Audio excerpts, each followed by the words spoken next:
어떤 사람은 90세가 넘어도 치매에 안 걸리는데 어떤 사람은 60세도 안 되었는데 치매에 걸리게 되는 것일까요? 우리는 치매에 안 걸리는 예방법부터 올바른 식습관까지 많은 정보들의 홍수 속에서 살고 있습니다. 만약 치매가 오는 경로를 알고 있다면 어떨까요? 그 수많은 정보 속에서 이 경로를 확실하게 알 수 있고 그 경로만 차단할 수 있다면 수많은 노력과 시간을 헛되게 보내지 않을 수 있습니다. 그 결과 치매 걸릴 확률이 확연히 낮아질 거라고 생각합니다. 인간의 수명은 불과 50년 전과는 비교도 안 될 만큼 길어졌으며 과거에 비해 더 오랜 시간 동안 건강한 삶을 누리고 있으며 그것을 바라고 살아가고 있습니다. 60세 이상의 어느 정도 나이가 드신 분들에게 살아가면서 생길 수 있는 여러 질환 중에 가장 두려운 질환이 무엇인지 물어보면 놀랍게도 암이나 심장마비를 제치고 부동의 1위가 바로 치매입니다. 안녕하세요. 여러분의 건강지킴이 슈퍼푸드TV입니다. 가족과 소중한 지인분들에게도 슈퍼푸드TV를 많이 소개해주셔서 함께 건강한 삶을 즐기시기 바랍니다. 오늘 영상에서는 주로 어떤 사람들이 치매에 걸리는지, 치매의 원인과 예방을 통해 치매에 걸리지 않고 건강한 생활을 하는데 도움이 될 수 있는 생활습관과 식습관 개선에 대해 설명드리고자 합니다. 치매를 의심해야 하는 기억력 저하는 도대체 어떤 것일까요? 단순 건망증은 약속한 사실 자체를 잊었지만 약속한 사실 자체를 잊어버린 것은 아닙니다. 하지만 치매가 있으면 약속 사실을 따져 물어도 약속 자체를 통째로 잊어버린 것입니다. 약속한 사실조차 기억을 못하는 상황이라면 단순 건망증이 절대 아닙니다. 이것은 본인뿐만 아니라 주위 사람들도 곤란하게 만들 정도의 심각한 기억력 저하입니다. 그렇다면 주로 어떤 사람들이 치매에 많이 걸릴까요? 최근 많은 의학 서적과 연구 논문을 통해 치매는 생활습관병이라는 견해가 주목받고 있습니다. 생활습관병은 과거에 성인병이라고 불렀으며 일본 후생노동성의 생활습관병의 정의에 따르면 생활습관병은 식습관, 운동습관, 휴식습관, 흡연, 음주 등의 생활습관이 질병의 발생과 진행에 관여하는 질환이라고 합니다. 제일 흔한 생활습관병에는 고혈압, 당뇨, 대사증후군 등이 있습니다.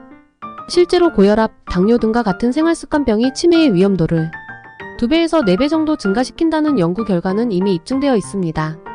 당뇨 환자의 치매 발생 빈도는 정상인의 약 2배에서 4배에 이릅니다. 어떤 연구에서는 4배 이상이라고 발표하기도 했습니다. 당뇨 환자가 혈당 조절에 실패하면 치매가 발생할 가능성이 더욱 높아집니다.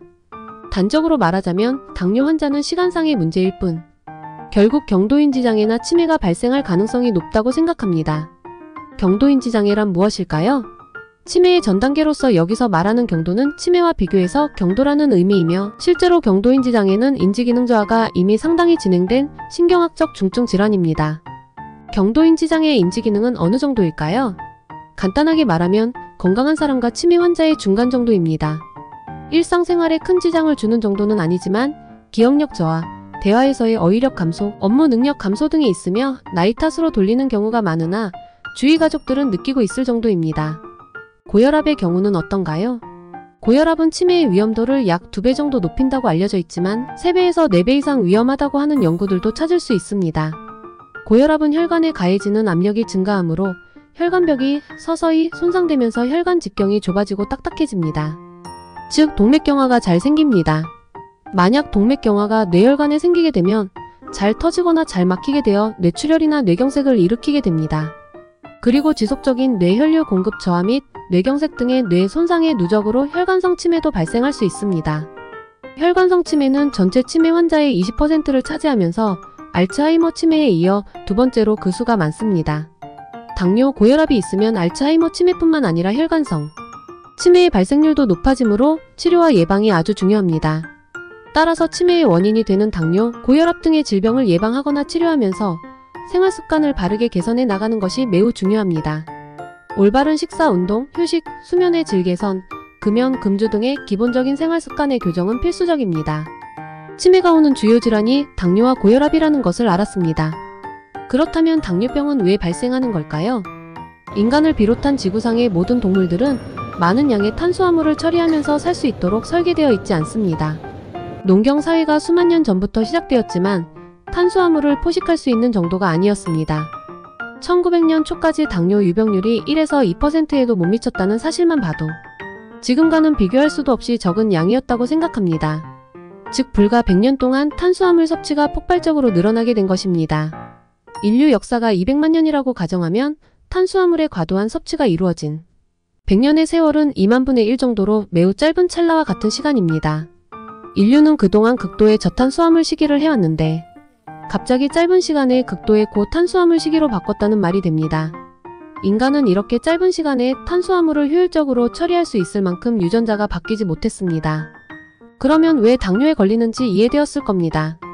날마다 끊임없이 인슐린 분비를 자극하여 결국은 췌장은 녹초가 되고 인슐린이 지속적으로 분비되면 세포 수준에서 인슐린을 무시하는 상황이 벌어질 수 있습니다.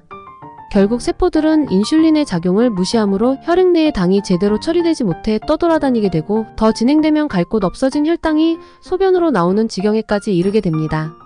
알츠하이머 치매, 혈관성 치매 등의 치매 환자에서는 대부분 심한 뇌 위축이 확인됩니다. 뇌의 용적이 줄어든다는 것은 그만큼 뇌세포의 순화 크기가 감소되었다는 것이며 어떤 이유로든 장기적으로 뇌세포의 손상이 누적되어 왔다는 것입니다. 가장 흔한 원인은 알코올성 뇌 위축입니다. 술을 오랫동안 과도하게 마시면 알코올의 뇌세포 독성 작용으로 뇌세포가 끊임없이 죽어갑니다. 술을 자주 마시면서 치매를 예방하거나 치료해보겠다고 생각한다면 처음부터 포기하시는 게 좋습니다. 다음으로 흔한 원인은 탄수화물의 과도한 섭취로 인해 평균 혈당의 상승입니다. 따라서 당뇨가 있으면 당연히 뇌 위축이 심해집니다. 정상인보다 훨씬 빨리 뇌 위축이 진행되기 때문입니다. 여러 가지 원인 중에 하나는 뇌세포의 당화 손상입니다. 혈당이 높으면 뇌세포의 단백질에 당이 찐득하게 달라붙어 당화 반응이 일어나는데 이 경우 뇌세포에 염증이 유발되며 손상이 발생합니다. 호모시스테인이 높아져도 뇌 위축이 발생할 수 있습니다. 호모시스테인은 특히 독성이 강해 혈관과 뇌세포를 직접 손상시킬 수 있습니다. 호모시스테인은 고탄수화물 시기를 할 때 잘 발생하는데 과도한 당대사가 일어나는 과정에서 많은 양의 비타민 B군이 소진되기 때문입니다. 치매를 오게 하는 원인을 알았다면 이제는 치매를 예방할 수 있는 구체적인 생활습관과 식습관에 대해 알아보도록 하겠습니다. 여러 가지 개선해야 할 생활습관 중 하나를 꼽자면 수면력을 높여라입니다. 수면은 몸의 해독, 정화, 복구의 시간입니다.